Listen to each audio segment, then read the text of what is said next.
You're watching the Three and You Giant Fans podcast brought to you by Scott, Giant, Mike, and Cardone.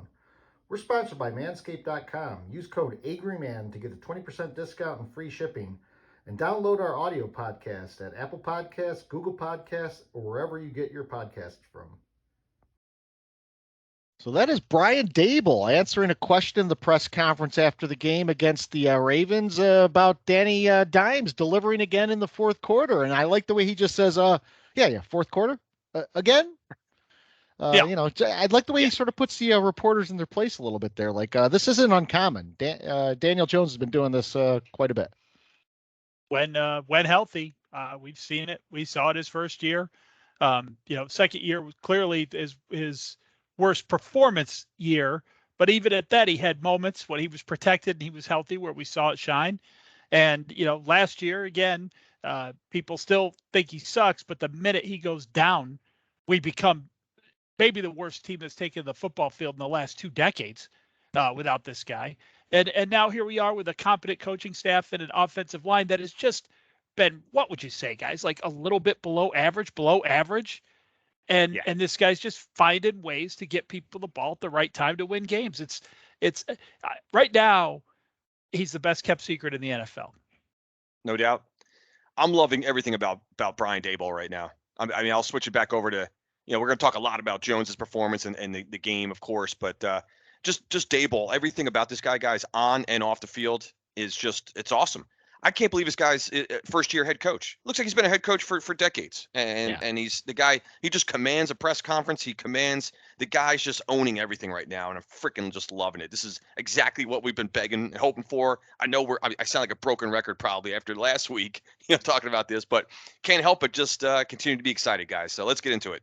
Yeah, so we are the Three Angry Giant Fans. It's your host, Scott, Giant, Mike, and Cardone. And again, if you were watching us on YouTube, you did not hear that opening of Dable's press conference. But to Chris's point, Dable does command a press conference well. And he sounds like an everyday man just talking to these guys. He's like, hey, here's what we got to do. And what I liked about it is several times during this press conference, the Giants are 5-1. He said, there's things we got to clean up. There's things we'll go back to work this week. We'll work on that. And next week we'll come back out again. I remember Evan Neal struggled early on and he said, well, he goes, what happens that we just go back to work. We work on the things that he's not doing well and we get back out there. And Evan Neal, the last couple of games has played very well. Again, I think Chris made this point a couple podcasts ago. Not seeing Evan Neal on my screen is a good thing. Yeah. Yes. Yep. You never want to see the camera should not be on the offensive lineman or you should be hearing his name at all. They should be invisible during a football game. If they are, then they're freaking playing well. Yeah. I saw a screenshot of John Feliciano going off the field and it looked like he might have crapped himself. I really don't want to see that from an offensive lineman. You got to do what you got to do out there. Who, by the way, I think we have Mark Schlereth this week as we get ready to tackle the Jags. Yeah, well, going back to Neal just for a second, because I don't know if I'll have another chance to do that, but not only was he a rookie playing his first couple games early in this year, but Tennessee, Carolina, and Dallas, those are three really good defensive lines. And then Chicago, I've kind of left them off, but the same. That's a rough way to start your NFL career. So it doesn't surprise me that now that Green Bay and Baltimore still both good defenses, but not as crazy scary defensive lines as we saw those first couple weeks. So trial by fire, he looks like he's settling in right now. Yep. So guys, we're 5-1. Let me give a shout out before we get into the meat of everything. So hello, English Town, New Jersey. So population 1,847, yet we have 2 listeners from English Town. So we're averaging like a listener every 900 people. If we could translate that across the United States, man, we're doing pretty well. Not bad. So we're probably the number 3 or 4 football podcast related to the New York Giants in Englishtown, New Jersey. So Englishtown is population 1,847. It's in Monmouth County, and it was the site of George Washington's headquarters there during the Battle of Monmouth in 1778. That's about the biggest thing I could find on it. It's funny. I was just going to mention, I grew up in Monmouth County. Spent my childhood growing up in Lincroft, Middletown, New Jersey. I don't know where Englishtown is. I've always heard of it. I don't know. You never heard of an English town high school or anything about this town. I have no idea where it is. Monmouth County's not that big. I See, have no Chris, idea. this is the genius of our founding fathers in George Washington. Where does he set up his headquarters? English town. No one's going to look for him there. It's English town. That's a great call. Perfect. It's perfect. He's a genius. Hey, Chris, you lived there 200 years later. Still don't know where it is. Don't know where it is. It's like the Batcave. It's perfect. It's like Dr. Evil's, evil lair. You don't really know where it is. Welcome to my English town lair.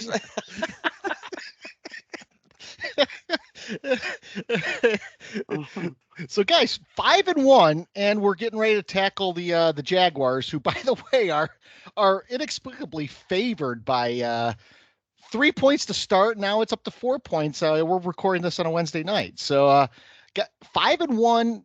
If you told us before the season would happen, if you told us in back-to-back weeks we would beat MVP quarterbacks, just this season has been a magical carpet ride so far, and I'm enjoying the ride. I'm not one that's going to sit here and complain about what could be. I'm here enjoying what has been. Yeah. Does a 4-point underdog on the road mean that Jacksonville would be favored as 1 by 1 at MetDeath? I guess so. If you go by the rules of 3 points per home field, yeah. Yeah. So okay, make that make sense. Now, the Giants could lose this game, of course.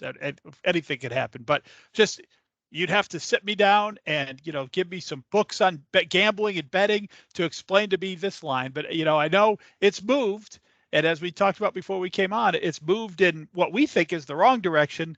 A little scary sometimes that maybe Vegas and some of the bigger money pushers out there kind of know something we don't know. But we'll see what it comes down. Well, I'm having to find things to be angry about this week, guys. Like you said, Scott. I mean, being 5-1 right now, it's hard. It's hard to be angry, right? Especially we're winning in every different way imaginable. It seems like, every week it seems to be different in terms of how we're pulling games, out of our ass. It feels like the Raven game was absolutely no exception. So, looking at the game last week, statistically, we were outplayed, right? We were outplayed. Really for like 3.5 quarters, it felt like. And this is what's amazing about this team and this season right now. Is that they're finding ways. They're hanging in there. They've been down double digits now. Again, this is the third win out of 5 that they've come back from double digits in the second half.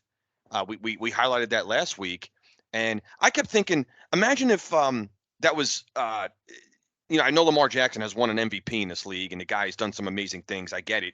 But imagine if that was Daniel Jones throwing the ball all around the joint, costing this team a victory last week. So imagine what kind of incredible heat from the media would Daniel Jones be getting? If he was the one who was throwing interceptions on a play that was, my God, just throw it away at that point. The Ravens still had a 3-point lead. So what a great point, Chris. I mean, absolutely, the Ravens are. When they get up 10 in that game, with 7.5, 6 minutes left or something, that game is over. They just don't make a mistake. That's all. Just don't make a mistake. And this guy MVP, who I haven't been looking at Baltimore papers or anything, but I very seriously doubt on ESPN nationally or even in Baltimore itself, there's anybody saying, "Boy, Lamar Jackson just blew that." I'm sure that's not happening. Maybe 1 or 2 people are astute enough to point that out, like our friend Chris, But yeah, I mean, if that happened to the Giants, to send the Giants to 3-2 or whatever, it would be. This is why we can't win with this guy. It would. And by the way, Daniel Jones and Lamar Jackson have won the exact same amount of championships at this point. So, so that spot on. You could say, well, Lamar Jackson's an MVP. Well, I don't know. The media decides who the MVP is too. So, how much weight does that carry? Well, and what we're going to see, because we're not going to go 16-1 this season. So we will see what happens when we do lose next game, how much shit is flung Daniel Jones's way. And it'll be interesting how that happens. Now, not only did we come back from a 10-point deficit in this game, but again, we would have won going away had Saquon run into the end zone instead of smartly taking the knee to end the game there. We could have scored over 30 points for the first time in a few years. Forever. Since Sherber, I believe. I could be wrong on that, but I think it's since Sherber. Yeah. So here's another stat that I like to bring out. The last 2 weeks, we've had 2 drives over 7 minutes. And we talked about this in last week's pod about the long drives, but we've also had 2 others that are just a few seconds short of 7 minutes. Last year, not a single drive all season long in 17 games over 7 minutes. That's incredible.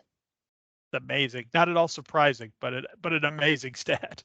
Think about that, guys. With the way the clock rolls, with Mhm. going, going out of bounds, they still roll the clock, and and we didn't have a single drive in 17 games. I was not aware of that statistic, guys. That's incredible. And I'll give you another good stat here in this game. The Ravens rushed for over 200 yards, and that usually is a winning percentage of around 90%.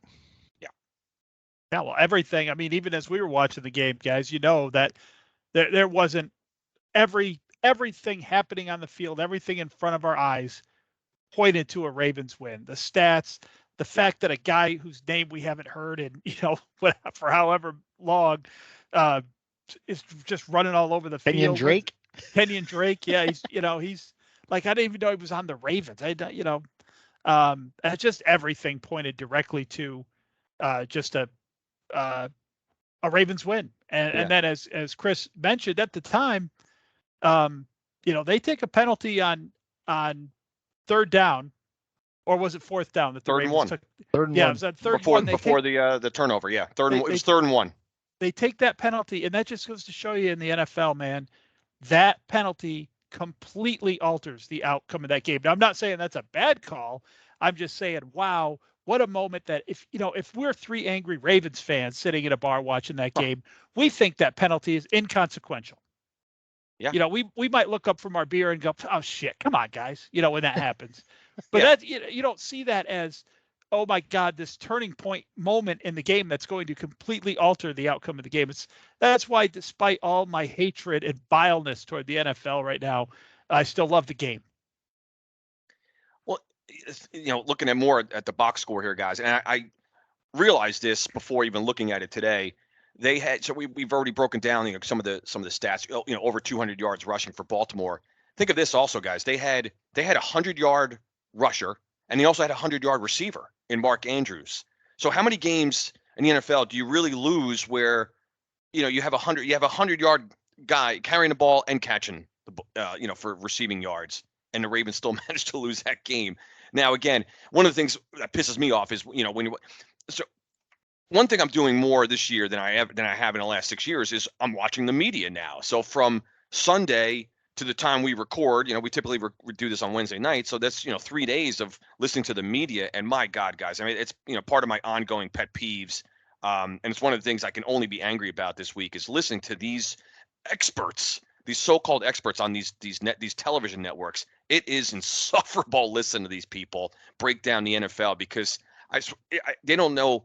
It's amazing how they just anoint and rise certain teams, coaches, players up, and others they don't. And right now, and the Giants still have a long way to go to gaining respect. I think we understand that, right? We're the 3 of us and any Giant fan, I think would probably agree with that and say there's a long way to go. They got a lot of work to do. Who knows still where this season could end up? Right now, it's looking great in terms of just the percentages of making the playoffs and doing those kinds of things, but to listen to some of these analysts break down, and I'm going to get into it because it's one of my pet peeves is, in terms of, what's wrong with this team, that team, this team. Well, let's talk about the teams that are actually doing some damage and actually, making strides and are trending up.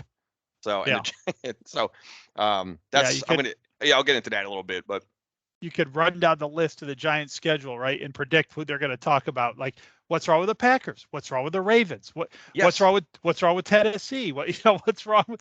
Well, at some point you got to say, maybe nothing. Maybe they just played it. Maybe that's exactly what I said, Mike. Don't forget Denver, Tampa, and Arizona. I have them written down here. Yeah, you named 2 of them, and there's 5. A couple of the teams that we already beat. So what's wrong with them? Nothing. They're playing the Giants. These teams. That's what's wrong. Yeah. Tennessee. What's wrong with Tennessee, Green Bay, and Baltimore? Nothing is. They're just running into a fucking New York juggernaut football team. That's what's wrong. The thing I'll say, and this is funny because this is a very unique 6-game stretch. To me, I mean, we have found different ways to win at the end, but to me, like last year, we always said we're just watching the same game every week. Yes, we're doing that again for 3 quarters, or in some cases, like Baltimore, 3.5 quarters. Have we even been okay at halftime in 6 games? No. Other than the Bear game, that's it. Maybe even not then. Carolina game. I think it was, at halftime. I think we had to lead at half at Carolina, but we had to lead at a couple, but still, we're like, oh my God, this team is insufferable, at halftime, and we've just gone out and listened to that giddy little schoolgirl laugh I just had. I mean, that is the way. That is the way I feel. I can't even hide it. And I'll tell you what, you got to give credit to the defense keeping us in games. And we saw in this game, we got our first interception of the year when Love picked off that pass late in the game. But Tibbs had the strip sack at the very end to seal it. Lawrence, another big sack earlier on. In the interior of the line is playing really well. Leonard Williams was back. Leonard Williams recovered the strip sack. McKinney is playing well. McKinney and Love right now are playing like a Pro Bowl tandem back there. Yeah. It was great to see Adoree Jackson back and coming back from when he was banged up the week before. And McLeod played well on the other side. So we have guys stepping up, and it's not just on the defensive end. On the offensive end, Daniel Bellinger has been a great bright spot. Mm-hmm. We've already talked about Daniel Jones. We talked about Evan Neal looking a little bit better. The interior of the line is still rough. I mean, Glowinski's playing okay, I guess, but Bredesen and Feliciano right now are struggling a bit. Thomas has a hurt ankle, and he was still playing really well. And we're getting contributions. Brightwell had a really good kick return, and one of my favorite plays, and it goes unnoticed because to me it shows some development by Daniel Jones. He put some touch on a little flare pass out to Matt Breida. Now Breida got absolutely smacked after he caught the ball, but previous seasons, I don't think Daniel Jones makes that. First off, I don't think he attempts that throw. Second off, I don't think he makes that pass. Yeah, it was a beautiful. It was pass. good for a first down. Yeah. Nice little touch pass. We haven't seen that. That's been one that gets tipped and intercepted. Yeah. Isn't it great to have a tight end though that's not playing volleyball these days? We get to see him this weekend, but on the other side of the field. You get to see Evan down there. I love Bellinger. I love Bellinger. We should just stick with tight ends with last names that start with B, man. That's our bread and butter. Boss, Bavaro, Ballard. Yeah, it's amazing. Bellinger. So he fits right in. Yeah. Yep. No, Scott, you made some great points. Jones. I mean, we talk about him for a minute. The guy's making, he's doing all the right things, the small things that make a game, he's doing the small things that are having a big impact on the game. That's what I'm trying to say. And picking up third downs, reading, going through his progressions, finding the open man, knowing where he wants to go with the ball, not putting the ball in harm's way, all those things. Again, I don't want to call him, and the media is calling him the game manager and winning games with his legs and that. He's doing that, but he's also, this guy's throwing, he's throwing the best, ball he's thrown his entire career. He's zipping the ball in there when he has to, and we can win with this guy, guys. We can continue to win with this guy. I think the point people are really missing is that Daniel Jones' passing numbers aren't up there. They're not Justin Fields, but they're not what you would think of traditionally, and well, not traditionally, but in recent years as great quarterback numbers. But this guy has a leaky offensive line and not a starting NFL wide receiver on the team. That's why the passing numbers are down. And with that, he's finding other ways to win. He's using his legs when he has to. I just said using his legs after that was a pet peeve of mine earlier this year. I've been trying so hard not to say it too. he's been able to find ways to run. He's been able to do other things. He's been able to look people open. It's like Chris's point. He's just doing little things that help a team win. And that's why I think, man, if this year continues like this and Daniel Jones is, I would call him stat-wise a middling, upper half middling quarterback right now, stat-wise. I know I feel personally he's a lot better than that, but stat-wise, if we can get this guy back on some kind of discounted deal because he doesn't have numbers, and then we can get some receivers and an offensive line, it'll be the steal of the century. I mean, I can't say enough about this guy finding a way to win, because I want you to imagine Aaron Rodgers right now with our receiving core and our offensive line, and you tell me what this guy's doing, because we see what he's doing right now with better receivers than us and a better offensive line than us. So, and I know look, guys on the 18th hole of his career, I get that. I'm not trying to compare the two at all, so don't blow us up with that. But before you go throw Jones in the garbage, use your head, use your eyes. Yeah. Well, and stats don't tell the entire story. I mean, I've read so much this week about, look at Zappe for the Patriots. He's throwing 300 games up. Jones can't even break 200, blah, blah, blah, blah, blah. And I saw another criticism of Jones right after the game. This is after a Giants win. There are people going, well, he can't throw the ball more than 20 yards downfield. You know what, though? He could throw the ball 15 yards on 3rd and 12 to get a first down. That's all you need. You don't need to be throwing the ball 20 yards. To who? David Sills and Richie James? Right. Who's he really? throwing it to? Do you want those guys 20 yards downfield? By the way, we know from his college days, and we know from his first year and a half with the Giants. Actually, that was the exact opposite of the early criticism of David Jones or Daniel Jones. Is that, well, he's got nice touch on the deep ball. He's got good accuracy on the deep ball, but he's really not very good in short to intermediate, and how's that going to work out in the NFL? Well, it's not going to work out very well. So now, like to Scott's point, we have guys who he does. First of all, even if we had receivers who could get 20 yards downfield, he doesn't have time for them to wait to get 20 yards downfield. And then, secondly, he's usually throwing off a back foot while, sidearming something. People just don't. You knew it was going to happen. Fantasy football and computer games and football have just ruined the brains of sports fans, man. It is just, I don't even have to watch the game. Give me the sports page. Let me look at the stats. I'll tell you who's good. I'll tell you who's Hall of Fame. It's ridiculous. Yeah. All I know, guys, is that in back-to-back weeks, he's outplayed 2 former MVPs of this league. Aaron Rodgers, a 4-time MVP, and now he's on the end of his career. We know that. Jones is trending up. Rodgers is trending down. Lamar Jackson, I don't know where he's trending. I don't really care where he's trending. We beat the Ravens and now we move on. I don't give a shit about the Ravens now the rest of the year. That's what's great about the NFL. Like, you beat this team, now you just move on. Who's next? Jacksonville. So, but I'd rather right now, I like my guy. I like Daniel Jones right now in my offense. I like the maturation, the progression. The team's only going to get better. Yeah, they're going to lose some games. Obviously, this is the NFL. We know they're going to lose some games. But you guys just mentioned it before. What's going to happen when they do lose? Is it going to come under tremendous heat? Depends on how they lose the game, right? Mm-hmm. But all I know is that he outplayed.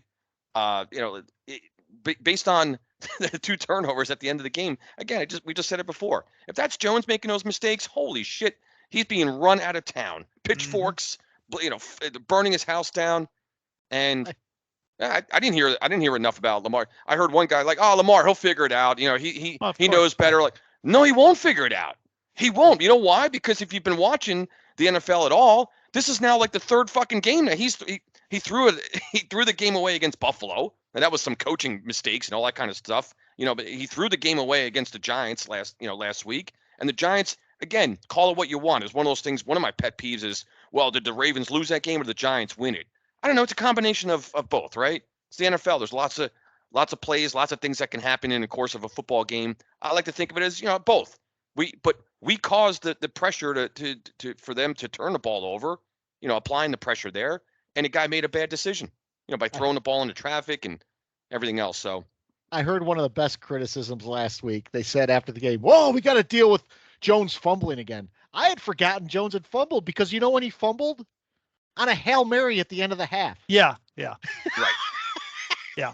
An inconsequential play where he's basically waiting for his receivers to get 40 yards downfield. I actually saw something on Twitter about that play where they were like criticizing that play. He's holding the ball too long. He's staring at what his receiver. I'm like, he's staring at the end zone. He's waiting till the blue jerseys get close to the goal line. You're a moron. How many times have we seen a strip sack or an interception on a Hail Mary? It happens all the time. God. Here's another one too with the analysts, right? They everyone, whenever you can bring it up all you want, one of the knocks about Daniel Jones, he's a turnover machine. So just because he's had the propensity to turn the ball over in the first 3-4 years of his career, albeit behind the worst offensive line in the league, no running game. We know all the answers why. There's a lot, but now it's like that's him for the rest of his life. Yeah, I don't know what he's like you can't you can't correct an error. It's not. It's part of his game now. You can never correct. I remember, guys, Tiki Barber was a fumbling machine. The guy was one of the best running backs in the league, probably the best Giant running back in Giants history. Loved the guy. He was a fumbling maniac. Remember? Guess what? He changed his technique on how he carried the ball in his net, and his fumbling mistakes went away. Like you correct it. It's like a pro golfer. Hey, you know what? I've been slicing the balls in net. You work on it. You come up with a different technique. You practice it, and it goes away. Yeah, it's not. You don't have it for the rest of your life. Yeah, that's a great point. Daniel Jones is not going to be turning the ball over for the rest of his life. He corrected it. Tiki actually went from being worst in the league, or I think second worst in the league one year, to becoming one of the least fumblers as a running back the remainder of his career. He changed the way he carried the ball. The guys, I don't know if you remember, he carried high and tight. High and tight. Yeah, he held it away from his body, high, and now he changed the high and tight. Well, maybe Daniel Jones, I don't know exactly what he's doing. He's just making better decisions. He's more careful with the ball when he does decide to tuck it and run. So, the analysts and the media, I could talk about it for the rest of the season.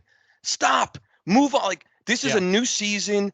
They're playing the best football that they've played in a long time. Let's just focus on that. Instead of every time he drops back, oh no, is he going to have a turnover? Who the fuck? I'm not thinking about that. I'm thinking about I'm thinking about the play the guy's going to make, because right now that we're converting third downs, we're moving. We have drives of 7, 8, 9, 10, 11 minutes right now. That's who I'm watching right now. I'm not watching some guy that had a turnover problem 2 seasons ago. Yeah, it would, and the point is too, it was 2 seasons ago. Before he got hurt last year, this wasn't a problem. It hasn't been now for 2 full seasons, but now that he's probably middle of the pack, I guarantee he's not in that top half anymore. And so, but still, every time he turns the ball over, he's 1 turnover in a game now, and it's still like, this is what you get with Daniel Jones. You just got it's like what are you even talking about? It's gone. The one thing, because I know we won't get back to this, I want to mention is what you guys are talking about with Tiki and changing the grip on the ball and everything. That was one of the things that pissed me off the most about the way he left town. Tom Coughlin made him a better running back. Yep. And he didn't like him because he made him show up early to meetings. That was one of the things, like, fuck you, Tiki. Honestly, fuck off. Yeah. That's that was pretty classless. And then he trashed Eli on the way out the door. Good riddance. Well, and I think Chris brought this up in the very first minute of our podcast, but he talked about, don't we love Brian Daboll and Brian Daboll as a coach? You're seeing things, whether it's Jones cutting down on the turnovers, the tackling we're seeing. I mean, that might be on Wink, but still, the tackling is so much improved. Like in past seasons, you throw a little wide receiver screen out, and that guy's breaking 1-2 tackles before we bring him down 12 yards down the field. We got Adoree Jackson coming up, making sure tackles. Love coming up, making sure tackles. We got Jalen Smith in the run game, making tackles. We did get gashed for runs. And I will say this, going back and looking at the blocking scheme, the Ravens do a great job of sealing things off. On one of Kenyon Drake's runs, we only had 10 men on the field. That made it a lot easier. That was the touchdown, Scott. Yeah, that was the touchdown. We had 10 guys on the field. Didn't know it at the time, but yeah. And Daboll said in the press conference, when asked about that, he just said, look, it's unacceptable. And he didn't throw anyone under the bus. He said, put that on me. It's unacceptable. Yep. We got to do better than that and put that on me. Yeah. Yeah, it's amazing when you think about I think the point that maybe we even overlooked a little bit between Patrick Graham and Wink is, I'm very conservative. I was very concerned about this blitzing all the time. And you know what? yeah, we've already seen some times, where we're giving up 3rd and 20s when we're bringing the house. We've seen it happen. But you know what? It's awful difficult to do about a team who plays like that. It's really hard to sustain a drive. Mm-hmm. You might get them once, you might get them twice on a drive, but it's really hard to go 80 yards in 14 plays on a team that just is relentlessly sending people, even if you're blocking them. Where Patrick Graham's defensive philosophy was more about it. Again, maybe this had to do with his personnel, but whatever. But his personnel was, we want to make you make the mistake. We're not going to try to force it. Yeah. We're not going to give you a big play. You cannot have a big play against us. We won't allow it. But if you're patient enough, you could just wear us out. And we saw teams understand that and do that. You're not going to pull the wool over some offensive coordinator's eyes in this league, Well, and what you do in that defense too is lesser tier quarterbacks sit back there and they make their read. Yeah. And they're able to do that without having any problem. Whereas a wink system shows those guys, they points out that weakness. If you're slow at processing, you're not getting your second and third read. You're rushing your first read, and you're going to have problems. I'll be really interested to see, and you touched upon it, Chris, earlier, because I am going to the Jacksonville game. And we're going to be tailgating with some Giant fans there. There's a Big Blue gathering. So I'll really be interested to see how Trevor Lawrence handles the pressure. He's been turnover prone this year. Yeah. And he was turnover prone last year. So I think that will be a thing. We'll talk about that in a few minutes. Guys, one thing I did want to bring up, we were talking about hitting the stat sheet earlier with certain people. I didn't even realize until after the game that JPP is a Raven. He was on the field for 47 snaps and didn't log a single NFL statistic. Wow. I didn't know that part of it. Didn't even. But I did see after the game that he was over hugging up on some Giants over there. But I had no idea it was a Raven. I didn't see his name. I didn't see his big 3-finger mitten come into play. 47 snaps he was out there. 47 snaps, not a single NFL statistic. Now, and it's funny because it had left my mind. I saw him play the week before because I think he got a pressure or a sack or he had a knockdown of a ball. He did something. And I remember going, oh, JPP's a Raven. Completely left my mind as we were watching the game. I didn't even think to myself, hey, guys, JPP's out there. And I never saw him. I never saw the Pierre-Paul at any time on the screen. No. So you're right, Scott. I'm looking at it now. Like I'm looking at the box score. It doesn't. So he obviously didn't register a tackle or anything, right? A pressure or a pressure. He didn't register a single NFL statistic. Yeah. Well, obviously that tackle would count. Exactly. No, I had no idea. That's crazy. PPP. Yeah.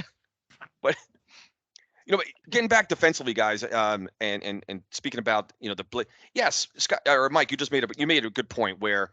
On a here and there, you're going to get burned with blitzing and being aggressive. But guys, we've talked about it for the last couple of years. I would much rather be a balls out, aggressive defense, sending people left and right, constantly than just sit back and have a team shove it down your throat. Because there's nothing more frustrating than have the ball just jammed down your throat, for 60 minutes. There's nothing more frustrating than that. No, it's very frustrating. So I was gonna say, so the thing, Mike, you mentioned that you're gonna get beat here and there. You might give up a 3rd and 20, but what it does by bringing pressure is you're also going to get to their quarterback at least once or twice a game as well. If you sit back and just send 3- and 4-man rushes, you're not getting to the quarterback. You're not disrupting anything in the passing game. No. Even if you don't register sacks, that's kind of a misleading statistic as well. It's like, well, how many sacks? We only sacked Lamar Jackson for two for 15 yards officially. But when you can force a guy out of the pocket, have him running and doing those kinds of things and forcing bad throws, that wins you games right there. Our one loss this year, we didn't get any sacks. We didn't get many pressures. That was against Dallas. Mm-hmm. Ironically, one of the biggest advocates you'll ever hear, or I guess not an advocate, but someone you will quite frequently hear saying that the sack is an overrated stat, is Michael Strahan. Michael Strahan always used to say that that's just an overrated stat. Yeah. That is, a pressure sometimes is just as good. And point taken, right? I mean, would you have rather sacked Lamar Jackson on that fumbled thing or on the fumbled snap, or let him pick that up and throw the interception. You know, if we sacked them, they're just punting to us. Or to really stretch that point, ask the Tennessee Titans. Didn't they sack Joe Burrow in the playoffs last year like 9 times and lost that game? So, yeah. By the way, you know what I think JPP might be? Markinson. He's gone, Danny. He's gone, Danny. I know. Yeah, I don't get that one. Few good men. Good men. Right? Yes. Oh. And at the present time, Markinson is dead. I don't think we need Colonel Jessup to appear in court to confirm that. I was just making the witness aware that the man is no longer alive and took his life with a .45 caliber pistol. I object. I strenuously object. Oh, you strenuously object. So we did sign Marcus Johnson to the 53-man roster. We had to because he was out of his elevations from the practice squad. So Johnson is on the team still. He did have a big drop during that game, but otherwise he had a couple targets. Well, hey, at least he recorded an NFL stat in the game. That's better than he did. He had a couple catches. Drops. Yeah. Right? He had 2 for 25. He's on the stat sheet. So looking forward to the Jags game. What are you guys looking for? I will say this about the Jags. They're very inconsistent so far. You know, they lost to the Redskins. They have had some games where they look really good. They beat the Chargers handily. Blew them out. You know, Lawrence is turnover prone so far. They have a sneakily good running game. I think they're 6th in the league in rushing. Christian Kirk has had a couple monster games, and there's had a couple where he's disappeared. So it's really hard to peg this team. Is this Ingram's revenge game, or is he going to help us out with a couple bad balls? Mm-hmm. I mean, his stats aren't bad this year. He's not producing touchdowns, but his stats overall aren't terrible. Well, luckily for him, I don't think it's a kept stat when you bat the ball up into the air and let the other team intercept it. I don't think that's something we could just easily look up and find out. So I have no idea if he's assists. Yeah, a set. You know, I don't know if he. But yeah, so I don't know what his antics have been this year. But to me, you know, even if we didn't have a guy who's shining as much as Bellinger is, goodbye. Like, no, I don't care if you go to Jacksonville, go to the Pro Bowl. Good, bye. Good, nice seeing you. He was a Pro Bowler with the New York Giants. Yeah. Pro Bowl. means a lot. Yeah. I think. Go ahead, Chris. No, I was just gonna say this Jag team. We don't know them well, right? We hardly ever play this team once every. You know, obviously another AFC opponent in back-to-back weeks. One thing I did look and research. Not that it matters, you know, every year it's completely different, but the Giants have never won in Jacksonville. They've only been there 3 times. This is only their 4th visit to Jacksonville, believe it or not, and they're 0-3 in their history of the matchup. So we don't see this team. We don't play this team obviously very often. I haven't watched the Jags at all this year, really, to be honest, guys. I know, like you just alluded to, Scott, they had a blowout win against the Colts in week 2. Where they shut them out, but that's when the Colts were a mess. They were trying to figure things out. I think early in the about a month ago, and then they had that crazy blowout win at the Clippers. So they've lost 3 in a row, and but they're a competitive team, and yeah, on both sides of the ball, they're kind of in the middle of the pack in terms of yards for and yards against, and so they're really not in the top or bottom in any one category as far as rushing or passing yards. On offense or defense. So this is going to be a strange game. I don't know. It's one of those where it's hard to predict. I'll be honest. It's hard to predict, guys. I don't know how this is going to be a game where I'm gonna myself. I'm going to be like a read and react kind of fan because I don't know what to expect in this week. To be honest, read and react. Yeah, Rod Rust. Yeah. Oh God, that's going back. Well, before Mike gives an analysis, I know Chris will enjoy this because he and I have talked about this in the past, but I had to love last week, and it applied this week too, talking about these games. Oh, these are crucial games for the Giants. When you're playing the Ravens and you're playing the Jaguars, No, they really aren't. You're playing an AFC team. In the standings, it really doesn't make much of a difference if you lose an AFC non-conference game versus a divisional game or a conference game against an opponent like the Packers, who you might end up getting a tiebreaker against head-to-head later on. Yeah. So the way they build things up anymore, it's just like, no. The Giants could very well lose to Jacksonville, and if they do, it doesn't really mean all that much. It could very well, a loss in this game could very well have zero impact at the end of the year on a standing or anything like that. Not to say you don't want to go win it or anything, obviously, but your point is well taken, Scott. And the other factor is non-conference road game, right? I mean, it's not even one of our home games. You want to win home games. That's an important thing. It's a road game. It's just another thing that makes this game in the big picture almost inconsequential. Yeah. It's not many NFL games are inconsequential, and a loss would suck because we've beaten some teams most people feel like we shouldn't have beaten this year. This is one for everyone, I guess, unless you're in Las Vegas, Nevada, that the Giants got to feel like, this is a very winnable game.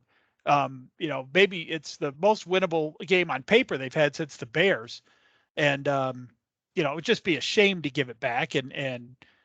But to your point, Scott, no matter how dramatic you're trying to make this game, it doesn't rise to the level of crucial in anybody's. It shouldn't, if you know what the hell you're talking about anyway. I like the fact it's played in a warm climate, and I'll be at the game. That's about it. Because right now in the Charlotte area, people aren't going to take pity on us because I know it was snowing up in Michigan, but it's been freezing down here. It's in the 50s for Christ's sake. My God, look at sweatshirts. What are we doing? A winter day down here, right?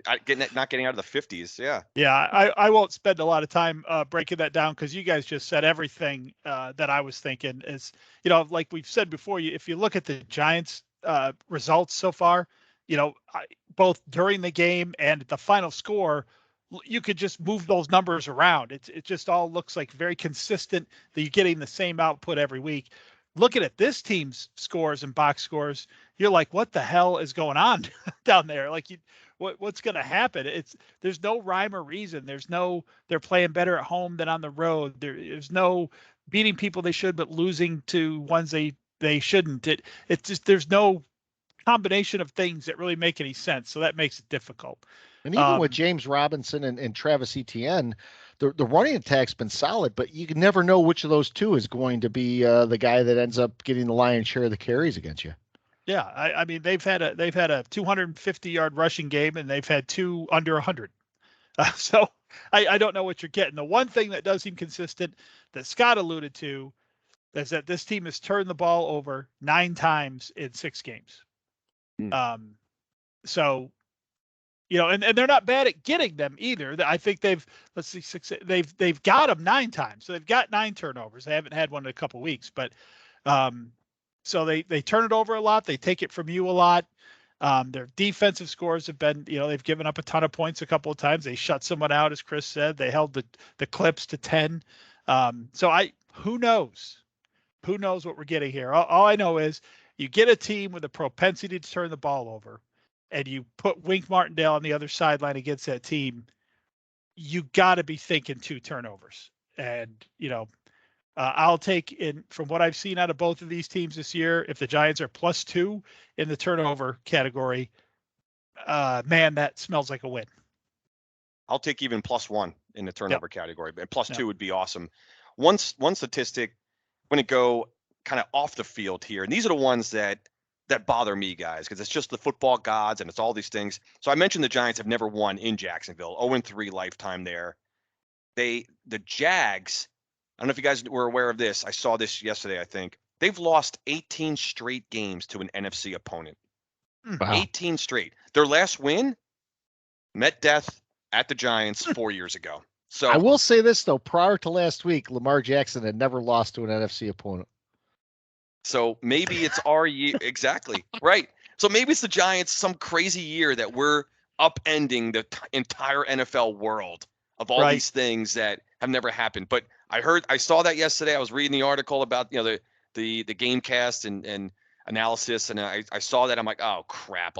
Saw that the Jags haven't lost 18. They've 18 straight losses to an NFC opponent. So that does not bode well for me, the ever, pessimist to think like, oh, they're due for a win. And again, the last one was the Giants at MetDeath, the last time these two Yeah. teams faced each other. So we got that going for or against us. I don't know, guys. You can look at it. You can make the argument, wow, that's, that streak just continues, or, does it end, Sunday down in Jacksonville? Let's hope to hell it doesn't. Yeah, it's definitely one of those games where if you lose, you got it, especially in the context of this whole season. If the Giants lose this game, you get a day and a half of being super angry. But at some point, you've got to pull back and say, we're 7 games in, we're 5-2. It doesn't matter where the 5 came from. It doesn't matter where the 2 came from. We'd have sold almost anything to be 5-2, 7 games into this season. You've just got to pull back and look at it like that. Now, I hope to hell we're not having to pull back and look at it that way. But it's time at this point of the season, and with the next 4 games coming up, they're all winnable games to me. I doubt we win all 4. I just think we've been living too close to the edge to even imagine winning all 4. But at the end of that 4-game stretch, when we'll be 10 games into the season, I think that'll be an important time to take a breath. I also believe we have a bye right there. So it'll be a good time to take a breath, take a deep breath, stretch out, look at the schedule or look at the overall record in context of the whole schedule and say, okay, the way things look right now, it's hard to imagine at our bye week, we won't be saying no one thought we'd be here. Yeah, that's a very good point. And I might be looking way too far down the road right now, and I need to keep my eyes on Jacksonville a little bit, but that just popped into my head. The old cliche, right? One game at a time. And I'm trying to do the same thing. I think I've been doing a good job of that just personally myself, kind of not looking past the Jaguars. But one thing I did say, I was talking to my brother about this, I think yesterday. And again, it's the NFL, so we don't know, right? The Giants are going to have a game where maybe they're just completely flat. They lay an egg. They just get knocked around. That could happen, right? But right now, this is an incredibly confident team. Me as a fan, I haven't felt this confident in I don't know how long, guys. Getting ready for any week, any Giant game. I'm not afraid of anybody. I'm not afraid of any matchup. I feel like our coaches are going to have our team, our players in a great position. They're going to come up with a great game plan in all phases of the game. It's hard to see the Giants getting blown out or laying an egg. I mean, I know, strike me dead for saying that because, they could get blown out by 25 points on Sunday. Who knows? But it's just hard to see them completely coming out flat and laying a complete egg at this point right now. Yeah, I disagree with that just a little bit because we've been a quarter to a half a quarter away from continuing how we've played throughout that game and considering that to be an egg for a couple of these games. So I have a little bit better vision of us laying an egg. There's going to be one of these games where we look like shit and the 3 of us are sitting around going, all right, time to turn it on, baby. And it never gets turned on. That's you got to feel that's coming up. So. Well, hopefully not coming up, but it's out there. That is out there. That game's out there on our schedule somewhere. So I'll go to Chris first. Score prediction this game. Yeah. Oh man, it's crazy. I knew we have to give predictions, and I was looking at the last couple weeks, and I've predicted losses the last 2 weeks, and those were wins. So my heart tells me to put a win out there. I think, guys, this is crazy. I think I'm going to go with another close loss. I'm going to go with somehow we lose another close game. I'm going to put it out there like 24-21. I think we lose. I just think here I am saying how confident I am and everything like that, but I think this sounds ridiculous to, a minute later talk about, losing this game, but I just have a feeling that some things will go the Jags' way. I don't think we're going to get outplayed necessarily by this team. I just have a feeling that our stretch of I don't know, maybe good luck, if you want to call it, is just going to come to an end on the road here. I am predicting a 24-21 loss. I can't even give like great analysis as to why that's going to happen, which is terrible, but that's just the way I kind of feel right now. Mikey? Yeah, I'm going a little bit outside my bubble where I've been this year a little bit. This team gave up 28 points to the Washington Commanders. They gave up 34 to the Indianapolis Colts. Giants are feeling it, feeling a little bit of confidence. Could have scored 30 last week. They will score 30 this week. 33-21 Giants. You sort of took my thunder because my friend Bruce wants me to predict a loss because last 2 weeks we've predicted a loss. I have to remind him I did predict wins in a couple of the games we did win. I was going to say, Mike, we're going to break 30 this week, and we're going to do it legitimately. We don't have to keep it from Saquon going down at the 1 yard line to stop us from scoring 31. I think we win this game 30 on the number, 30-23. Love it. That'd be awesome. One thing I guys thought feeling was good about 30. Are we? By the way, we should probably be tracking these so we can humiliate or applaud each other the next week, right? I'm looking at the schedule, and I'm 3 and I am 3-3 in predictions. Oh, I believe I'm 3-3 as well because we all predicted a loss against the Titans. We did. Yep. We all predicted a win against the Bears. Yep. Well, the Panthers were week 2, so we Panthers. I'm going I think straight we down all the schedule. Yeah, I think we all predicted to win against the Panthers. I went on record and predicted a win against the Cowboys. You guys both predicted losses. So we're correct. Yep. Mike and I were correct there. We said win against Chicago, and I've said losses on the last 2 weeks. Green Bay, and I predicted a loss versus.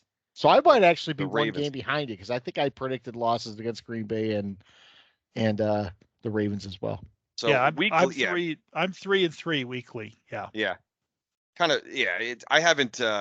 It's pretty lame. The only wins I predicted were the ones, the Panthers and the Bears, and then the Cowboy loss. So those are my 3, corrections, if you will, or correct predictions. Yeah. But yeah, I'm kind of going on the same trend. We're like, you know what? I don't know. Call it karma. Call it whatever.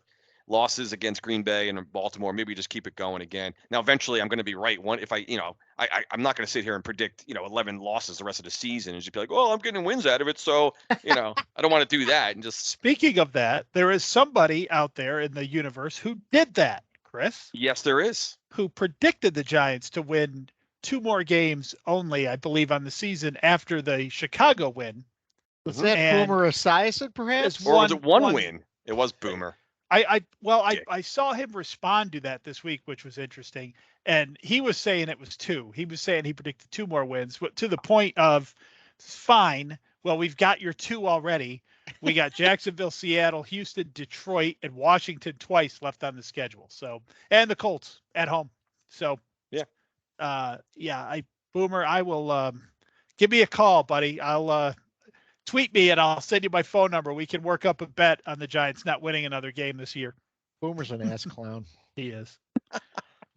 So before we get into pet peeves, I do want to bring this up. It's not really a pet peeve. It was more of an observation for me. I watched, of course, we've been barraged by the Broncos being on prime time this year. I think they've been on 4 times. And if anyone watched that game that they just played where they had to hold it, well, they ended up losing to the Chargers in overtime. They had 151 yards in penalties that game. And if you watch that game, there were a lot of those penalties that really did not look like they were penalties, but it was Ron Torbert and his crew that just kept throwing flags all over the place. They were throwing them on the Clippers too. They're throwing them on the Chargers. Yeah. But here's the thing. Why do we come out and go, Denver, they're so undisciplined? Why don't we ever say, Ron Torbert, your crew is fucking terrible? Yeah. Exactly. It's not a matter of being disciplined. It's the fact you're throwing penalties that don't even need to be thrown. You're throwing holding penalties on plays where guys aren't even holding. It's the same thing as the Daniel Jones turnover thing. It's the announcers are one-trick ponies, guys. They are one-story guys. That's all they know. So if you come into a game and you're the Denver Broncos and you lead the NFL in penalties or something, and then there's a bad call that goes against you, they go into robot mode and talk about how undisciplined you are. Even though what just happened was not a penalty. Should not have been called. Nobody did anything wrong, but they're one-trick ponies. They got their blinders on. They already have it written down on their sheet. Discipline. Okay, this is a chance to talk about discipline. It's been going on for years. The scales of officiating versus media coverage for me are always, doing this. And when they mesh up on something like this, that really gets me mad. When the officials feed into the bad coverage, turn it off. Everything with the media pisses me off, guys. I've made it well known on this pod week in and week out. And it's again, I'm going to touch on another, little pet peeves. Again, it's more like an observation, Scott, than rather even a pet peeve. But yeah, I love. That's a great point, Mike. Like the narrative, like they already have the script ready. It's sort of like the graphics guy when there's, that stat comes out on the screen. It's all ready to go. The guy, like the technical director, has his finger on the button, ready to put it up there as soon as, like I said, Denver leads the league in penalties. So the moment they have one, whether it's a shitty call or not, let's throw it right up there so our viewers can pile on. And we can just, act like we can look like geniuses up here and talk about how undisciplined the Denver Broncos are. Well, and then they queue up something like during the week. Okay, so the narrative is the Broncos are a penalty heavy team. So, on Monday Night Football, they do these stupid computer graphics things. And, it'd be like something like the officials or the police, and they're grabbing a Bronco and throwing him in jail, and the cell closes, and then the numbers for their stats come up. They're going to use that. They probably spent $15,000 to make it during the week. Yep. They're using that shit. There's no way. I don't know what they do if the Broncos did. Like, can you imagine one of those games where the Broncos don't have a penalty? And then they'd be like, "Oh my God, $15,000!" God damn it! Yeah. Well, we'll wait till next week because the Broncos will be on prime time again, apparently. Yeah. And then, like in the fourth quarter, while the Broncos are sitting on a big win and running out the clock, like one of the offensive linemen would false start. They go, "Get the graphic!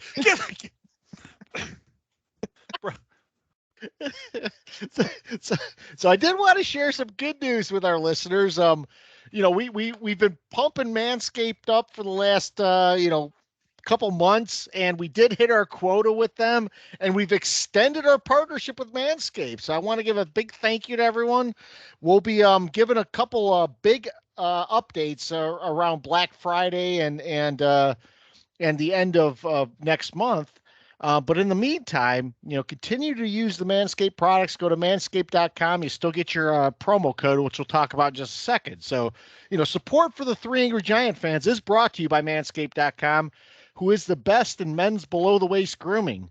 Their products are precision-engineered tools for your family jewels. If you go to manscaped.com and put in the code AngryMan, you get 20% off your order. You also get free shipping.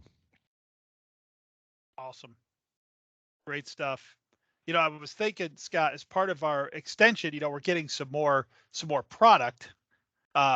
Maybe we could have like a question of the week segment and give away some of this stuff that we're getting. Get people really involved. Let people get a little freebie, and send us a question. If your question of the week, we'll get in touch with you and get you some great Manscaped product. No promise there, by the way. We're gonna have to figure out what our product is before we do this. Yes, So, right. We could get the donkey from right. Make a deal. Could get the you get a shipment donkey. like, I'll take box number 3. It's the donkey. Of the three of us, one of us are going to get the donkey, right? Oh yeah. 2 of us will be safe. We'll get 2 of us will get the new products, new great product from Manscaped. One of us is going to get the donkey. So the donkey's coming. So yeah, be careful. I still haven't gotten an answer whether or not you actually take the donkey home or if it stays in Burbank. I don't know. I guess everything's in Burbank. You ever notice that? Burbank is like always. Isn't that the mecca for game shows? That's got to be. It has to be. That would have been a great Seinfeld episode, guys, where Kramer goes on Let's Make a Deal. He wins the donkey, and then he's waiting around backstage, and he's like, "Yeah, I my donkey. I can't get the donkey." And they're like, "No, you don't actually. That's a gag. You're like, we don't give you the. Well, no, I brought my lawyer, Jackie Childs, and who said we don't get the donkey? Who in here told me? I said I saw on TV Kramer won a donkey. That's Where's a great the donkey? episode. Yeah, he hires Jackie to Yeah. And of course, Jackie takes the case, knowing that he's not going to win anything with Cosmo Kramer. He's like 0 for 4 with the guy. Who told you to apply a balm? Did I tell you to apply a balm?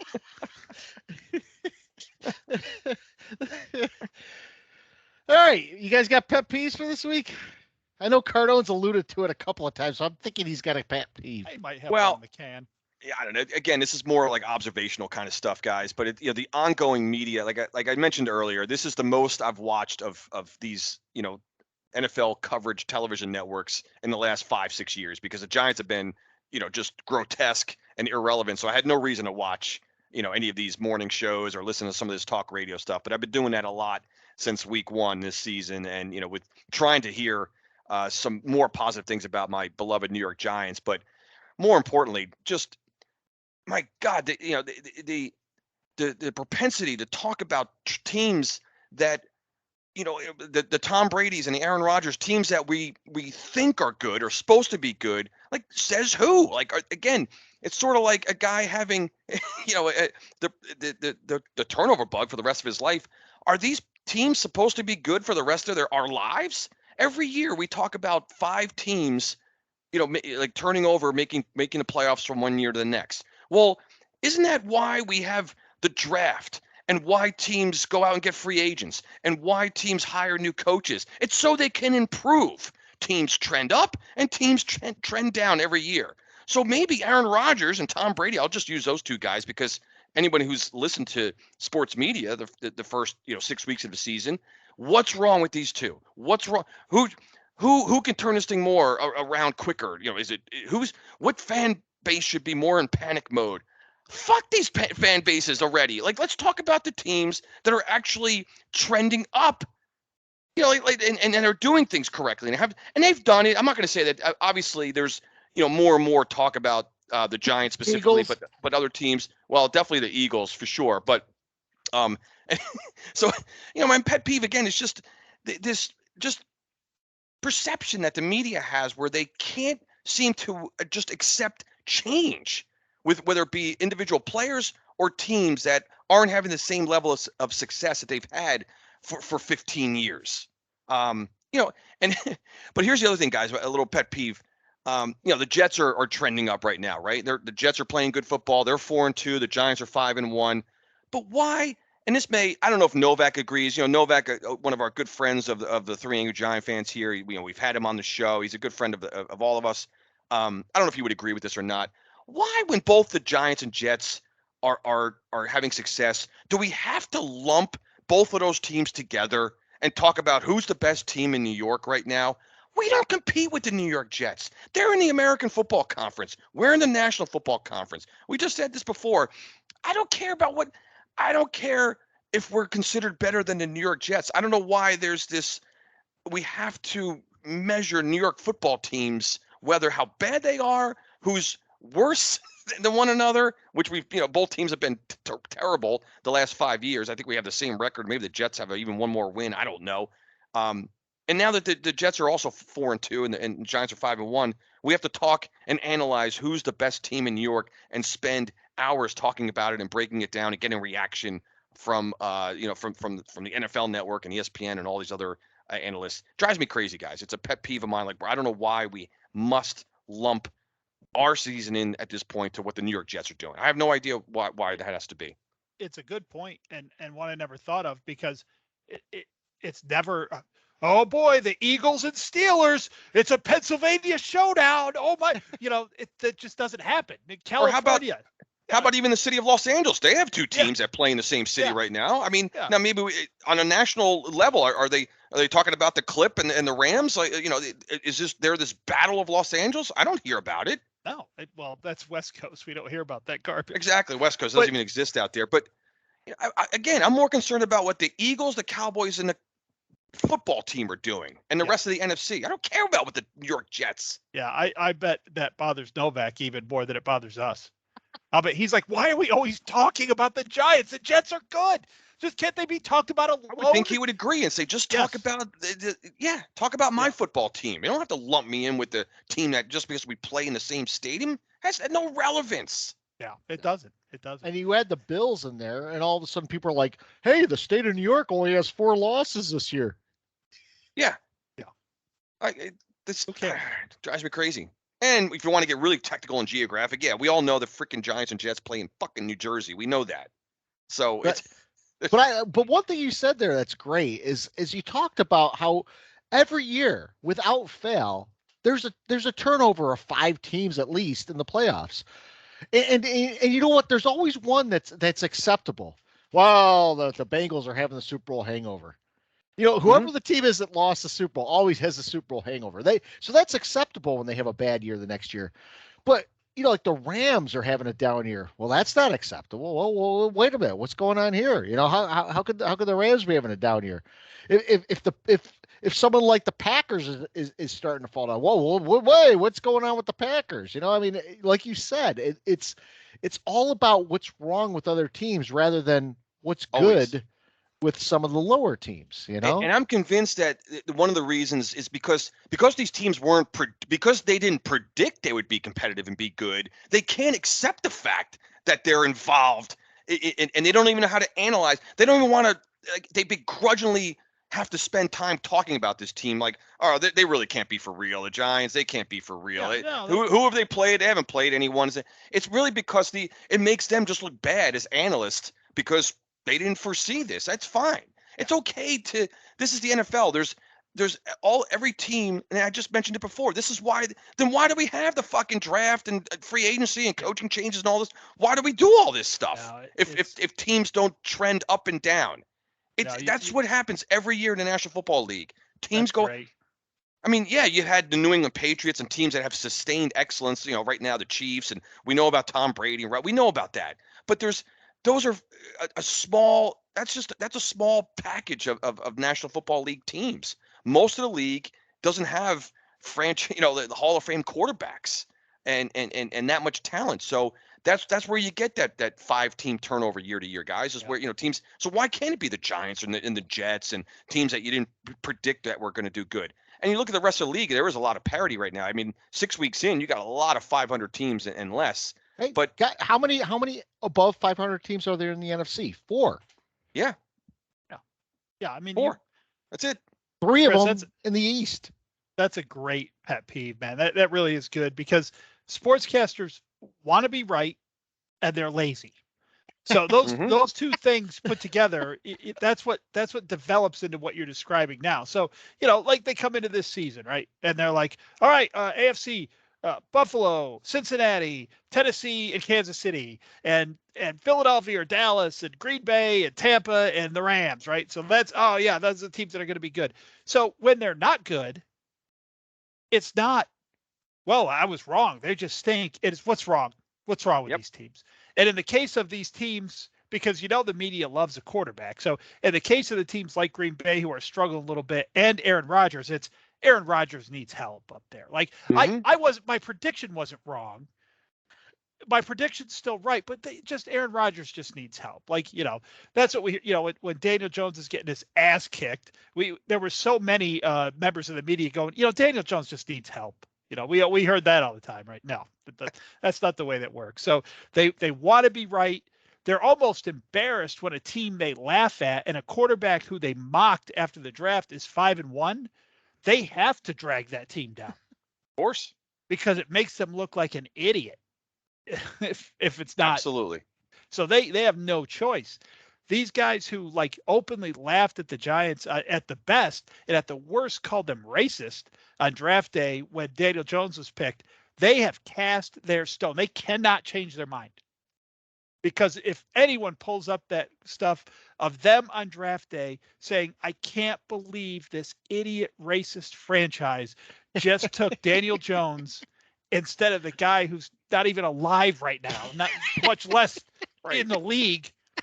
I can't even remember his name. That's terrible. Dwayne Haskins. Yes.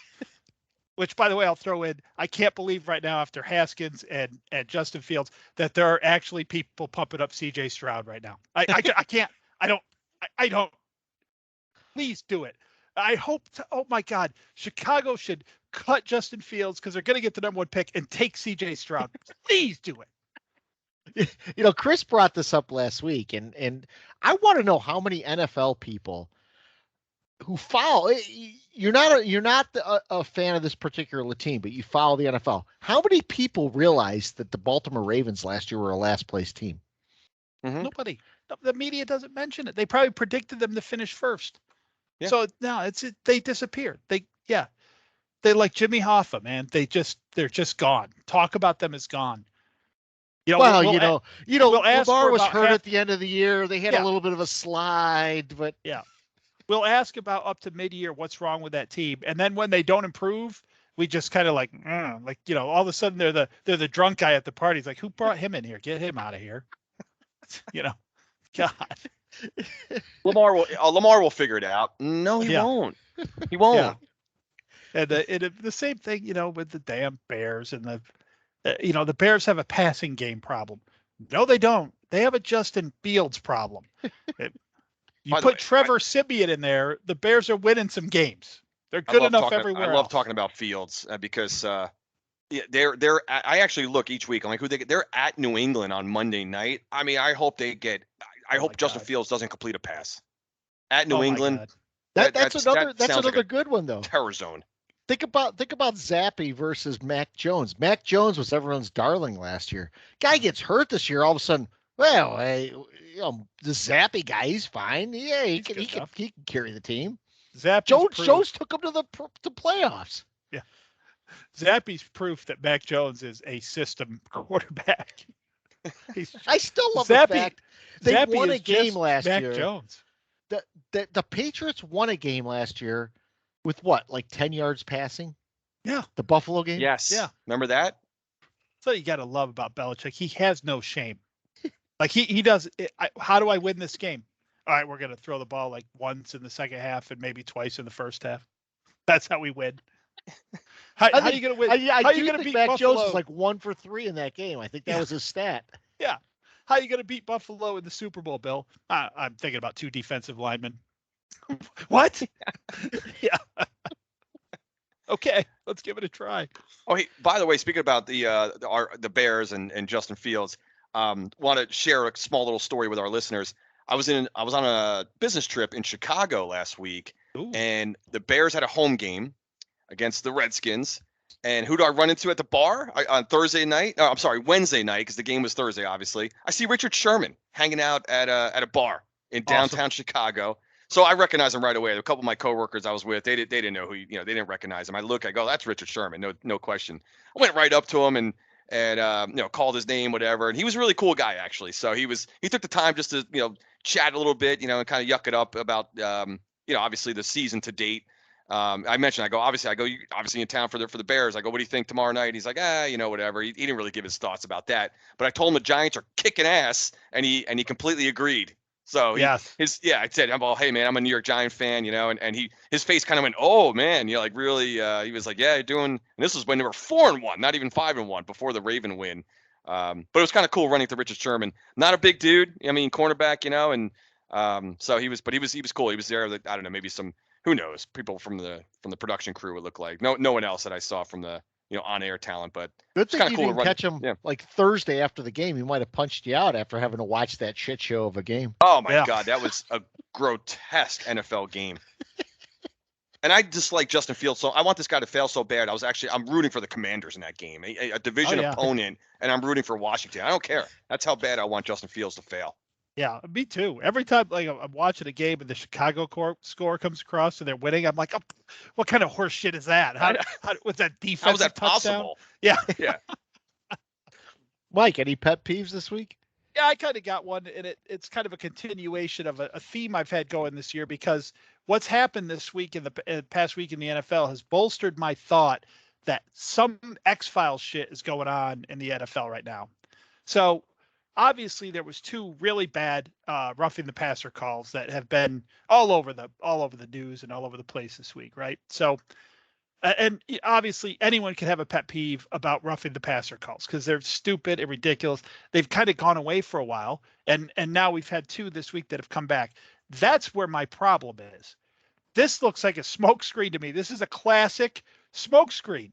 This is, don't pay attention to this hand, watch this hand. That, so the NFL has this thing going on right now where out of the blue, I've talked about it ad nauseum, maybe more times than I've talked about the offensive line on this broadcast, but these fourth quarter, 3rd and 10 plus defensive holding penalties. This is a thing, guys, and I am not a conspiracy guy, but I am down the rabbit hole on this. Because that is also paired up with, as I mentioned a couple weeks ago, as I said, this is a continuation, with magically the NFL now this year, just out of the blue, suddenly has this rash, this whole, now every game's a close game. What parity, what a great league. And I'm sure those two things are not related at all. They can't be. Right. So now I'm so right now angry at the media and fans and everybody, because everyone is wringing their hands again about roughing the passer, which is so easily fixable. It just all the NFLs do, call the officials and say, stop doing that. That's it. They don't have to change a rule. They don't have to do anything. The way the rule's written for roughing the passer is fine. Just stop saying if I grab a guy and roll him to the ground that's now roughing the pitch. So it's so easily fixable. This is like mirroring real life. This is like a political scandal to me. This is like, all right, what are we going to do? There's this guy on a Giants podcast in North Carolina. He's all over us on this 3rd and 10 in the fourth quarter thing. And, I can see Goodell, say he's smoking a cigar up there in his office. He's like, what we need, guys? We need a couple of really shitty roughing the passer calls this week. That'll do it. That'll get everyone off. So this is personal now. It's equally as personal to me as the failure of Justin Fields is exposing this obvious conspiracy that's happening in the NFL to falsely tighten up football games at the end of the game. Are you holding a screwdriver? This is a screwdriver. I was gonna mention that, Scott. I'm like, wait a minute. And I pretended it was a cigar for a little while. It looked like a screwdriver. It is a screwdriver. Yeah, it's a Phillips head. Yeah. I will say this, Mike, that part of the 151 yards that the Denver Broncos rolled up in penalties in that game against the Chargers was a roughing the passer call where Justin Herbert wasn't hitting high, he was not hitting low, and he never hit the ground. Obviously, my whole pet peeve was a little tongue in cheek there. The roughing the passer thing is crazy ridiculous. Yeah. Beyond a doubt, but it is a smokescreen to cover up more nefarious dealings. So this all coincides with a couple of different things happening at the same time. Every football program now is like, if you're on NBC, we are sponsored by MGM. And if you're on Fox, we are sponsored. It's all betting sites now. DraftKings. Yes. And now we have a team in Las Vegas. And now these games, all of a sudden, they're really close at the end. Every one of these NFL games, mysteriously. And I don't know. Call me crazy. That's where Calvin Ridley's going. What the fuck, guys? Why'd you throw me under the bus? Yeah. So it's crazy. So my pet peeve is a little bit, we it's funny because we always talk about NFL fans during a game going, do we really want to shorten this? Do we want to shorten any sporting event? Are we going, there's too much of this? But I will tell you, there is a point that I get to, and it's hit that point on Thursday nights. We've seen the Commanders versus the Bears. We've seen shitty games Thursday after Thursday. Well, now Amazon next year on Black Friday is going to have a slate of football games. So we're going to have football on Thanksgiving, football on Black Friday, football on Sunday. Why the fuck do we have to introduce another day of football? Are we going to get to the point where we have like Tuesday games at some point or Wednesday games? I mean, actually, we have had a Tuesday game when COVID hit. Remember? We did. Oh, that's right. COVID gave us a Tuesday game. I don't. You're going with Friday games. Mike. Wow. Mike said this a couple of weeks ago. He's like, football should be played at 1:00 on Sunday. I firmly believe football should be played at 1:00 on Sunday. And if you're on the West Coast, put the 4:00 game so it's 1:00 your time. Yeah. I remember times. Do you guys remember when football used to be played at noon on the Mountain Time? There was a 2 o'clock starting time. Wait, it was 2 Eastern? Two Eastern. I don't remember that. I don't. You sure? I don't either. When was that? I'm pretty sure. Maybe I'm wrong. Let's I go don't look. I'm gonna go look at that now Yeah, because look it up. I almost think that there was. I almost think I don't know. Mountain Time started at noon. I do recall something about Mountain Time now that you say it like that.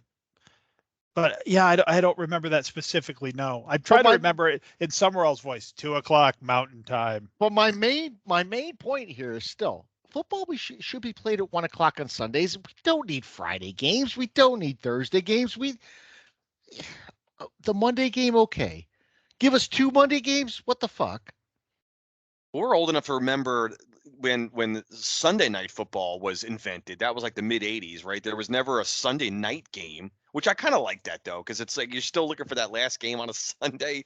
So I'm okay with the primetime game there. And then, but you're right though, Scott. The Thursday night game, if you remember, that was a treat. Like at the end of the season, I think after the college season was over. Obviously Thanksgiving, that's been tradition forever. But there was always this one extra, like Thursday night game that came out of nowhere, like in December somewhere. But prior to that, there never was a Thursday night game. I didn't know. So I didn't even hear that. We're having games on Black Friday. Black Friday, not this year, next year. Right, next year. But there, what, like a number, like how many games? Like there can't be. I think it's like a 2 or 3 game. 2 or slate. 3, probably something like Thanksgiving. Yeah. So that's Sunday. You're gonna have like freaking 7 games? Yeah. So, right? You got 2 games at 1 o'clock, 2 at 4 o'clock, then you got a Sunday night game and a Monday night game. This is why another reason why I don't do fantasy football. How do you even function in life when you got to manage fantasy and you don't even know when these games are happening? I'll say this: as long as they keep that on Black Friday, I don't hate that. Oh, I hate it. I don't hate it. I like the idea of doing the whole football thing on Thanksgiving and then doing it again the next day. I don't hate that. Now, the thing is, the games will probably suck. But, I don't know. I don't hate it. I hate that Thanksgiving has become from 2 games to 3 games. What was bad about 2 games? Just leave it at 2 games. Why do we have to make it 3 games? Now we're going to add an extra day after that with maybe 3 games. So that's 6 games right there. Well, the problem with the games, of course, this is going back to Three Angry Giants fans season 1. My problem with these games that are like special games that everyone gets to see is the goddamn overproduction of the game. That's really my biggest problem. Like, okay, so, all 3 major networks, they have a Thanksgiving game. So they have a big overproduction about I got to put the screwdriver down. So they have a big overproduction about, in all those games. Now we have to have whole new theme songs and stuff for Black Friday. Are they going to bust out Carrie Underwood? It's Black Friday, Giants and Raiders. You know what? I don't know what the hell. After your shopping's done, come join us for the fun. Black Friday football. That's pretty good. I think you got a core there of the lyrics. Oh, I'm on to what the NFL thinks of us fans, and I'll tell you what, it's not much. It's not. Scott, you mentioned at the beginning of your pet peeves the games are too long. People who don't exist. By the way, but the one thing you do notice, I have heard people say before, I try to stay up for baseball or whatever. Those games are just too long. You know who those people are? They're not sports fans. And if the game were a half hour shorter, they still wouldn't watch that shit. So that's bullshit right from the start. That's a good point. So we do have 2 questions tonight, and this comes from Bry Peacock again, who is our resident Cowboy fan, and the first one's I'm just gonna say it's slanted to Mike because Chris is an Appalachian State fan, as you can see from his hat. I am a Clemson/Syracuse fan, which is going to be tough for me this weekend. But Mike, you are a Michigan fan. Yep. So what would you say if would you admit that Notre Dame on a neutral field would beat Michigan? What year? Are we talking about this year? I think we're talking about now. I think it's talking about right now. As a college football fan, Notre Dame can't even beat fucking Stanford or Marshall this year. I think they're getting annihilated on a neutral field or even on their home field to Michigan. Michigan's backups would beat Notre Dame at Notre Dame. Never mind a neutral field.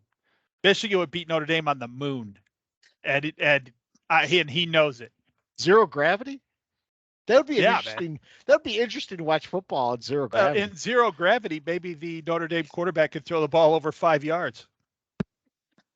The Notre Dame quarterback does have a gravity problem, clearly. No gravity. Waiting for field goals to come down from his. Is it good? Can you imagine the kickoffs, the way they go now, like out of the end zone? This would be like literally you'd have to go track it down in Uranus. Oh wait, sorry, Uranus. Uranus. Yeah. All right, we do have a second question. It's probably more appropriate for the rest of us here. But seeing the rest of the year play out, if Daniel Jones has a good season, what do you see as the offer you'd like to see to keep Jones? I'll throw this over to Mike first. So we're assuming here that that he does have a good season, and we're assuming that we want to keep him. So the season's over, and it's like, okay, we're definitely keeping Daniel Jones. What do we want to offer him? Is that that's the premise? I mean, you could say, I mean, seeing that we're 5-1 and we probably have a 78 and 83% chance of winning. By the way, no. You have to laugh about this too, because the win percentage for the Ravens halfway through the fourth quarter last week was 93%. The win percentage, man. It went from 93% to 100% in the Giants' favor after the touchdown and the subsequent turnover. Which instantly tells you how worthless that number is. Mm-hmm. Can't have a number change from 93% on one side to 100 on the other side in one football second. It doesn't make any sense. Yeah, I'll just tell you the analytics, baby. Now, so I had to. I will give. I don't want people to think I know this much. I had advanced knowledge of this question, so I have looked at a couple things just to see. So right now, Daniel Jones' rookie contract was 4 years, $25 million, which is about what, $6.25 million a year. So I definitely think, even if he plays out the rest of the year statistically as he's playing now, the Giants are most likely going to win minimum 9 games this year. I don't think I'm going nuts to say that, guys. I really don't. Maybe the minimum is 8 if you factor in potential injuries to some key players or something. But just like if our wide receiver core gets decimated, so we don't have David Sills and Richie James, something like that. If we lose Sills V for the year, Sills V. So I think Daniel Jones has shown enough when healthy and with talent around him to know we want him here. I don't think Dable's a liar. I know there are some things as a coach you have to say at certain times, but you don't have to be effusive in your praise. You don't have to do what he did this week and to sort of mock the media for picking on Daniel Jones in the past, which he did do. So I would say he deserves a raise. And I still think, though, he has something to prove before we put him on a Tom Brady contract. So maybe I'm looking at a 2 or 3 $20 to $30 million contract, somewhere in there, $10 million a year. And that's also assuming that we don't have another team out bidding for him, which I think if his numbers stay similar to what they are now, we wouldn't have another team coming over the top with a huge number. But I would go to beat off another team. That sounded bad. To beat back another team, that's maybe a better way to put it. To beat back another team, I might go as high as $15 million a year as long as we keep that to 2 or 3 years. I will say this. I think the tag right now would put him at close to 31 million a year. So if I'm looking at something, I would want to keep Jones for 2 to 3 years. Of course, the tag is always an option. You could use a tag for that year and see what happens next year. I don't think the quarterback class coming out this year is all that strong.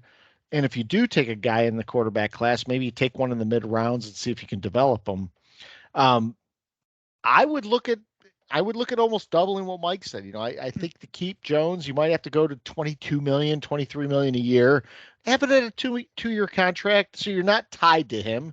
It's not one of these Russell Wilson where you gave up half your team and now you're paying him $250 million a year. It's not Kyler Murray where you're giving him a ton of money and yet you have to put a clause in there they has to study 8 hours a week or something like that. you know, I think you go 20, 22, 20 to 5 million. And I think Jones would take that, to be honest with you. Now the open market might say otherwise, but his whole body of work has been inconsistent, and whether that's due to coaching or due to his own foibles, I don't know. But wouldn't you want to stay with the system that you're now comfortable with after years of switching? Yeah, I would think. I mean, my numbers versus yours shows how much I know about contract negotiations and how things work, Scott. I think you know a little bit more about that than I do. So I will defer to your numbers on that. And I think, yeah, as long as you keep numbers like that to 2 or 3 years, where because that's not a big enough number where. Man, he's just not getting it. We've finally seen him with a line. We've finally seen him with receivers. And you know what? Maybe we can't win with this guy. That number doesn't hold us back from looking at somebody else. Yeah. Same with you, Mike. I don't get into the the figures or the numbers. As a fan, it's just not the part of the football. I don't like to follow the business part of the game really. So I don't worry too much about. Now, obviously, I don't want to overpay for Daniel Jones and leave us no cap space for other areas and things that we need to accomplish. But just as a fan, guys, like what's considered a successful season now for Daniel Jones? I mean, is it getting to the playoffs, which I think they getting have to the playoffs is successful. Yeah. just making maybe not even winning a playoff game, just making to the playoffs. Hell, that would be an incredible step forward from where this team should have been. I'm using air quotes, of course, because again, and we all thought that as well. I mean, hell, my goal for the Giants as a fan this year was I just want to be competitive, win some games that that we wouldn't have won last year, and they're way ahead of the curve. That's they've won 5 out of 6 weeks already. So my question as a fan is always the first time I hear a non-knowledgeable football fan say, "Got to get rid of Jones. We need another quarterback." Okay, what's your strategy, Mr. Fan? Who do you want? Is it where do you get that quarterback? Bill Parcells said this a long time ago, like quarterbacks just fucking fall out of trees. Oh, you got to get a quarterback. Where? Yeah. I mean, we know where. You know what I mean? I'm asking rhetorically, but in terms of okay, like this is exactly what we wanted to see from Jones. He's improving. He looks comfortable in the system. He has new coaches. He has a stud running back. So we're going to give up on this guy now? Now we're going to say, fuck, let him walk. Daniel Jones, we can't win with him. How do we know? But we are now all of a sudden winning with him. So wouldn't we want to hold on to this guy and develop him instead of the painstaking process of if we do go in the draft, Scott, you said maybe a middle rounder or some unknown who has, that's like going back to, that's like, kids are in college. You're already, I'm in my 50s. All of a sudden, like, what do you mean we're having a baby? What the hell are you talking? You're out of your mind going back to diapers, doing all that? Get the hell out of here. I don't have energy and time for that stuff. Like, we already have, let's develop the guy that we have right now. Daniel Jones can be that guy. There's no way I want to go back and start to develop a guy right now. So, yeah, it's a catch-22. I don't want to overpay for Daniel Jones, but I think right now we can win with this guy. And when you stack it up, when you go through 32 NFL quarterbacks, there's going to be some obvious ones in there, but who would you like? You posed a question. Who would you take, Daniel Jones or Russell Wilson even right now, the way he's playing? Would you take Jared Goff? You certainly wouldn't take Fields and some of these other quarterbacks that are out there. Like, would you take Carson Wentz? Would you take? So how many? When you start just throwing 31 other starting quarterbacks out there, Jones is still going to be, maybe he is like in the middle of the pack right now, but he's our guy right now. And I say, let's look to keep him. And this is the system that we have. Let's develop around him. We got the coaches. maybe we have our quarterback as well. Hey, in the off season, there were fans that were saying that Malik Willis should go in the top 10. There were fans saying Malik Willis is a top 10 talent. The guy went in the third round. Yeah, there was teams wanting the Giants to take him. The Panthers traded up, I believe, to get Matt Corral. Yeah. And he's injured now, but even so, I don't think he was going to be more than third on the depth chart this year. So it's such a crapshoot. And the worst thing you could do, people forget this. Look at the first round quarterbacks we've seen recently. Sam Darnold, Josh Rosen. Mm-hmm. They're coming fast and furious every year. Yeah. There's no guarantee those guys are better. Dwayne Haskins, we talked about Dwayne Haskins earlier. For Daniel Jones to perform the way he has this year, at least should say that he was worthy of a first round pick versus some of these other guys who are picked ahead of him or around him. Baker Mayfield. Put Baker Mayfield's career up there. How many people going into this year would say Baker Mayfield was definitively better than Daniel Jones when we watched Baker Mayfield in previous years and questioned whether he was good? Justin Fields was the number 11 pick overall. Mm-hmm. Right. Yeah, we know that one pretty well. Yeah, we know that one really well. But there's a lot. When you go head to head and you really break it down, just looking at some of the, teams and their quarterbacks right now. Yeah, I'm not going to go through the whole list, but to your point, guys. I mean, there's right now for the Giants, there's other quarterbacks I would definitely take if you made a trade straight up. Like, I would take, some of the obvious ones, Josh Allen, Herbert, some of these other, guys. Yeah. But right now, Daniel Jones, you know what? He's our guy right now, and I feel pretty good that he's under center for the New York Giants right now, because I think you said earlier, Mike, if Jones, like, he sprained his ankle a few weeks ago, I think it was which game was it? The Bear game, I think. Yeah. Imagine if he missed even one game, like if he's not playing that Green Bay game, we don't have a chance to win that game without Daniel Jones. There's no chance. We don't. So especially since Tyrod Taylor was hurt at that time, it would have been right. Webb. We've always said, right, and that's the only, sometimes it does work out, but have Daniel Jones and have him go down for 3-4 weeks and see where the season goes without him under center. Then it's like the fans be like, oh, I guess Jones was, he was playing pretty well. I guess we have a better chance to win with him. Yeah, we do. Yeah. On the contract thing, it's interesting. It's made me go and look at some contracts as you guys were naming off names there. There's some interesting things, and the one is Jared Goff, who, basically right now is making $33.5 million a year. That's what that's what the Lions are paying Jared Goff right now. Baker Mayfield is making about what Jones is now. But I went back because I do remember back in the day, 2010, when Eli was renegotiating, and the Giants gave him $100 million, 97 actually, 98 somewhere in there.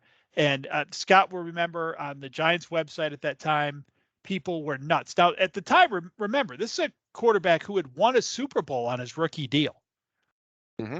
That contract was a 6-year contract, so it was 16 and a quarter a year was all we paid for Eli Manning for the prime of his career. And there were people calling him, well, the $100 million man threw 2 interceptions today. I remember Scott and I at the time saying, do you guys really realize how much of a bonus this contract is to this team?